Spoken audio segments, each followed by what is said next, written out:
তো মেন কথাটো হ'ল আমি কিহৰ কাৰণে আহিছো আজি আৰচিএমৰ কাৰণে। আৰচিএম মানে এটা বজাৰ হয় আৰু বজাৰত বুলি কোৱাৰ লগে লগে বজাৰ নকৰা মানুহ কোনে আছে? বজাৰ নকৰা মানুহ আছে নেকি? তেল নিমখ চাবোন চেম্পু ব্যৱহাৰ নকৰা মানুহ আছে? সবে ব্যৱহাৰ কৰে নকৰে? সবে ব্যৱহাৰ কৰে। তো আৰচিএমত কি কৰিব লাগে? এইবিলাক বস্তু ব্যৱহাৰ কৰিব লাগে।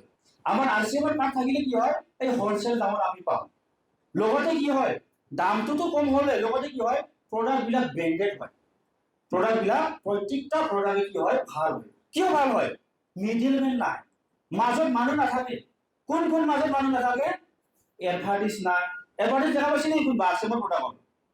বোলে এইটো চাবোন ব্যৱহাৰ কৰিলে এনেকুৱা ভাল হয়, এডভাৰ্টাইজ দেখা পাইছে নেকি নেটত? মুঠে দেখা নাপায়। তো আৰচিএমত কি আছে?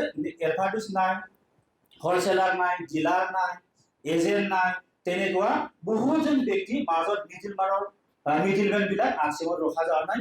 ইয়াৰ কাৰণে আৰচিএম সিস্টেমটো কি হয়, ডাইৰেক্ট সেলিং বুলি কয়। লগতে কি হয়, 6 মাহ বজাৰ কৰিলে আপোনাৰ 1 মাহ ফ্ৰী। 6 মাহ মূৰে মূৰে প্ৰডাক্ট তেখেতক আপুনি ল'ব দিছে, কম দামত তেখেতে আপুনি দিছে। ভাল কৰা হৈছে না বেয়া কৰা হৈছে? ভাল কৰা হৈছে। তো ভাল কৰিলে মানুহৰ কি হয়, কিবা এটা আপোনাৰ বিনিয়োগ আহিব লাগিব, এনেতো ভাল কৰি থাকিব নোৱাৰে। তো ইয়াৰ কাৰণে কোম্পানী আপোনাক ৰাখি থৈ দিছে 45%। আপুনি ভাবক, আপুনি যি কাম কৰিছে সেই কামটো আপুনি নাইকিয়া হৈ গ'লে, আপুনি যদি মৰিও যায় কিবা কাৰণত যদি আপুনি কাম কৰিব নোৱাৰা হৈ যায়, সেই ইনকামটো আপোনাৰ পৰিয়ালৰ তাতে আহি থাকিব না? যি কাম নকৰক মুঠে নাহে। আপুনি যদি চাকৰি কৰিছে, আপুনি ডিউটি কৰিবই লাগিব। এদিন যদি আপুনি ডিউটিত নাযায়, তেতিয়া আপোনাৰ কি হ'ব? দৰমহা কাটিব।